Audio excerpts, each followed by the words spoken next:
જય શ્રી કૃષ્ણ, જય માતાજી, હર હર મહાદેવ।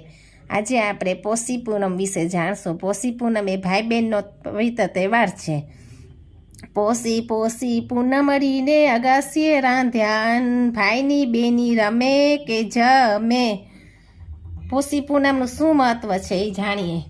હિન્દુ ધર્મમાં પૂનમની તિથિ ખૂબ અગત્યની છે અને પોષ મહિનામાં આવતી પૂનમ એટલે કે પોષ સુદ પૂનમ પોષી પૂનમ તરીકે ઓળખાય છે।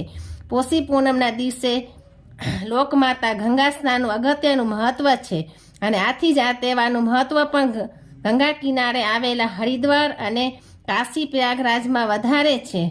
આ વખતે તો કુંભ મેળો પણ પ્રયાગરાજમાં હોવાથી અતિ ઉત્તમ છે।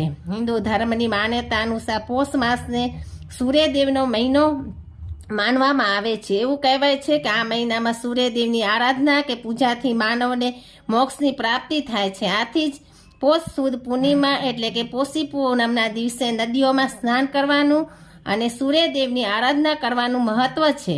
આ દિવસે સૂર્ય અને ચંદ્રમા બંનેની આરાધના થાય છે। સૂર્ય અને ચંદ્રમાનો અદ્ભુત સંગમ પોષી પૂનમના દિવસે થાય છે। પોષી પૂનમની ઉજવણી કેવી રીતે કરવી? પોષી પૂનમને તહેવારને ભાઈ બહેન અનેક રીતે ઉજવણી કરે છે। આ દિવસ ભાઈ બહેનનો અનોખો દિવસ છે। આ દિવસે બહેન આખો દિવસ ઉપવાસ કરે છે।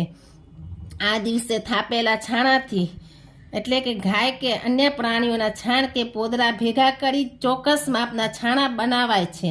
બંને હાથ વડે છાણા બનાવવામાં આવે છે અને એનાથી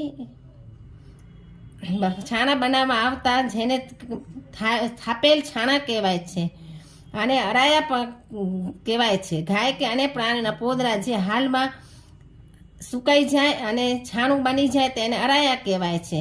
ગામને પાદર કે ગામના ચણિયાણમાંથી બેને વીણી લાવતા હતા। આ દિવસે બેન પાણી પણ જાતે જ ભરવા જાય છે અને અનાજ પણ જાતે જ રાંધે છે અને જતા જતા બેન ગીતો ગાય છે। પોષ મહિનાની પૂનમ રે અગાસીએ રાંધ્યા અન, વાલા જમશે માની દીકરી રે પીરસે બેનીનો વીર વાલા। પોષ મહિનાની પૂનમરી અગાસીએ રાંધો ખીર, વાલા જમશે માની દીકરીને પીરસે બેનીનો વીર। સાંજે બેન નાઈ ધોઈને તૈયાર થઈને અગાસી કે ખુલ્લા આભ નીચે ચૂલો મંડાય છે। જો અગાસીની સગવડ હોય ત્યાં અગાસીએ, બાકી ફળિયામાં જ ચૂલો મંડાય છે અને પોંચ હોય તે ઘરે ચૂરવું અને પોંચ ન હોય ત્યાં ચોખા રંધાય છે। હોંશે હોંશે બેન રાંધે છે અને સોળે કરાય ખીલેલા ચંદ્રમાં બેનના રાંધણામાં જાણે અમી વરસાવે એવી અનુભૂતિ થાય છે।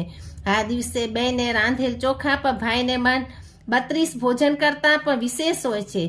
બીજું રંધાય છે ઘઉંની ચાણકી। ચાણકીની વચ્ચે એક કાણું પાણી ચાંદા સામે રાખી તેમાંથી ચાંદાને જોઈને બેન બોલે છે, ચાંદા તારી ચાણકી, મારું ચોરમું ભાઈ જમ્યો બેન ભૂખી। એવી પૂનમના તેજના તરબોળ બેન ભાઈ પાસે જમવાની રજા માંગે છે। પોષી પોષી પૂનમરી અગાસીએ રાંધ્યા અન, ભાઈની બેની જમે કે રમે। ભાઈ સરળ હોય તો કહે કે જમ બેન જમ, જમી લે બેન જમી લે અને ભાઈ બહેનને થોડી વાર હેરાન કરવા માંગતો હોય તો કહેશે કે રમ બેન રમ। ત્યારે થોડી વાર બેનને વળી પૂછશે ભાઈની બેની રમે કે જમે। ભાઈની હાર ન પડે ત્યાં સુધી બેન જમતી નથી અને ઘણા ભાઈઓ હશે જે બહેનોને થોડી વધારે વાર સુધી ટરવડતા પર રાખી હશે કે અણસમજણમાં બેનને રમ્યા રમ કહેતા હશે।